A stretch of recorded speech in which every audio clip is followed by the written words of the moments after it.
RMSO Bigfoot, bringing you Sasquatch evidence and encounters from the state of North Carolina. Growling Bigfoot harasses renters at cabin near Cherokee, North Carolina. John M.B. writes RMSO. We had an encounter in Whittier, North Carolina in 2021. I had a cabin rental. That Friday, we came in late from sightseeing in the area around Cherokee. While she fixed us a late-night snack, something made noise on the porch. I went into the kitchen to look out the window and saw nothing. We thought it may have been a deer or a raccoon, but then it knocked something over, and we heard a growl.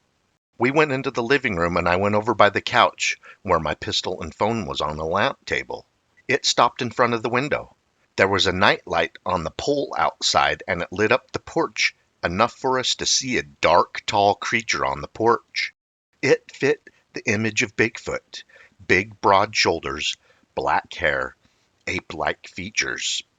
My first thought was to pick up the phone to get a picture, but then I thought the better of it and grabbed my pistol. It grunted one more time and went on up the mountain.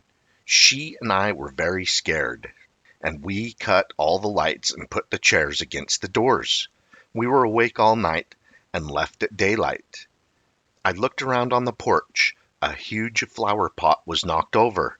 I didn't see any footprints on or near the porch, but many leaves had fallen during the night. I never want to see one that close again. It was within 3 feet of the window. I am 6 feet tall, and it was at least 8 feet tall. Very scary experience. Cody D. writes RMSO. Don't know what's scarier, Bigfoot or some huge guy out there hunting pigs, barefooted. Boaters find Bigfoot tracks on Yadkin River near Gameland south of Mocksville, North Carolina. Cody writes and says, randomly ran across one of your blog articles and it reminded me of my strange encounter. Cody's talking about a 22-month-old toddler that was missing for 3 days and 3 nights. It was all over the news. During the last week of January in 2019, Casey Hathaway was found alive and in good health after 3 days missing in sub-freezing temperatures, some of the coldest nights in North Carolina since 2012. Craven County Sheriff Chip Hughes said, according to Casey, he spent 2 days hanging out with the bear. Many people, including me, think North Carolina Sasquatch cared for this lost boy until searchers came along to rescue him. Cody D. continues, a few years back in the foothills of North Carolina, we ran across some tracks. It was 50 degrees that morning, and these were found on a small bank on the river that was miles from the nearest boat ramp, also miles from the nearest homes. There was also a smaller set of tracks that seemed to be on its tiptoes. Both tracks led into the water. There were no signs of a boat that had pulled up on the bank, and it was pouring rain about a day before. My buddy said I don't know what's scarier, Bigfoot or some huge guy out here hunting pigs barefooted. It's worth noting, I'm 6'2", 240 pounds with a size 12 boot. I took my boot off and pressed hard into the sand, and you can see whatever it was much bigger and heavier than me. Crazy. Also, have heard wood on wood knocks and lots of random trees falling while we were hunting over the years. Weird stuff. I can assure you, though, this is not something we did as a joke or a prank. We were taking some hunting gear down to the river to be picked up by a boat, as opposed to walking it out, and that's how we stumbled across them. Strange stuff. RMSO responds, do you happen to have any more photos? I see a partial track ahead of the one you are documenting. Even if they aren't as nice, it would be good to see more than one of the trackway. What part of North Carolina, and what was the name of the river? Cody continues, I can check but don't believe so. I pulled those pictures from my Instagram post like 4 or 5 years ago when it happened. The only tracks we saw headed right into the water. I only posted that one track because it was the most definitive as far as outline. The foothills and the Yadkin River out near the Gameland south of Mocksville. They say Black Panthers don't exist in North Carolina either, but I saw one of them with my own eyes about 10 years ago while leaving hunting in the evening on the side of the road. What I don't get with the whole Bigfoot thing, though, is how no one can see them to get them on trail camera. But the footprints we saw just don't make sense for someone to be out there on a cold morning barefoot and being that large. Could happen, I guess. Just not normal at all. RMSO continues. The creature has been captured on game camera several times. Less often than the rare handheld camera video or photo, many researchers, including our team, believe the reason is the creature can see the infrared trigger beam and then avoids the areas they are in. Cody responds, well, I imagine if they can smell and are almost as smart as us, they can hear and smell and see us coming and know if we have set one up. Trust me, I was a non-believer, but ever since I saw that track, it's made me question things, especially the sounds I've heard out there. RMSO continues. Using trail cameras for over 12 years, they give off a lot of scent themselves. You can smell the plastic, electronics, and batteries especially when they are new. And the Sasquatch more than likely have a nose as good as a bear or a bloodhound, and so they may avoid them from the smell alone. Cody responds, that doesn't surprise me one bit, and kind of what I've thought. I know if I'm 240 pounds, whatever it was is a lot damn bigger than me based on how deep that print was compared to mine. Definitely wouldn't want to cross paths with one without my gun. It also seemed like they were running from us 'cause the tracks was fresh, like we pushed them across the river. And all the places I've hunted, I've never heard the wood on wood knock though, almost like they were trying to scare us off or something. Some amazing vocalizations near the Appalachian Trail, near the border of Tennessee and North Carolina. I will play this Bigfoot vocalization video again at the end and boost the volume, all except for the dog barking nearby, to avoid bursting anyone's eardrums listening to this with headphones. You're welcome.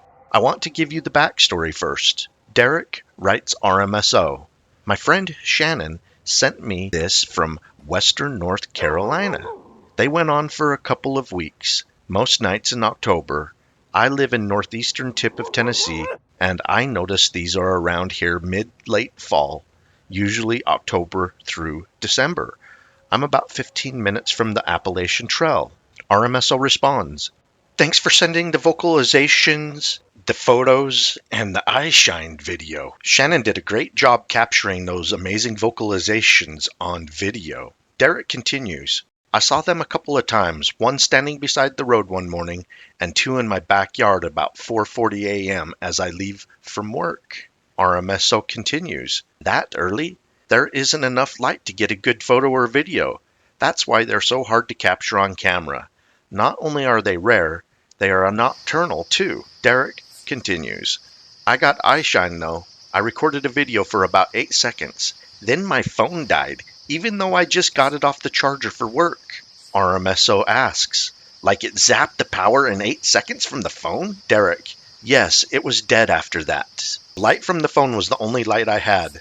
I smelled something nasty when I was opening my front door and felt like I was being watched. I turned on the video and raised it up towards my backyard, and that's when I saw those two sets of eyes. The phone died, and after a few seconds, one walked into the woods followed by the second. RMSO asks, do you all have a local name for them? Where you live? Were you able to estimate its height by where the eyes were at? Derek responds, well, in our Cherokee, they are Unawadawaha or Tsulkalu or Nunyangwe. I apologize if I pronounce those wrong. I'm sure if I did, people are going to correct me in the comments. And this is also what Derek says. They were maybe 7 feet tall, not real tall, a bit hard to tell as that they're in the area downhill from where I filmed. RMSO asks, what do those Cherokee names mean? Derek responds, Mystic Tribe or the Slope-Eyed Giant. We were taught that they were a tribe of people that live in the forest. If you see one, turn around and leave. Sometimes they play tricks on your eyes. You may think you see them. RMSO continues, most people I know pack up camp and leave when they see one. Others abandon camp and come back a day or two later to get their things. Not many stick around after seeing one. And then Derek continues, that is the best way. I have to laugh at people that go look for them. You won't ever find them. They find you. Armessel responds, thank you for giving me the meaning or definition of these Cherokee names of Sasquatch. I'm always interested in local lore of these creatures. Derek says, you're welcome. They are definitely around here, just not all the time.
Woo!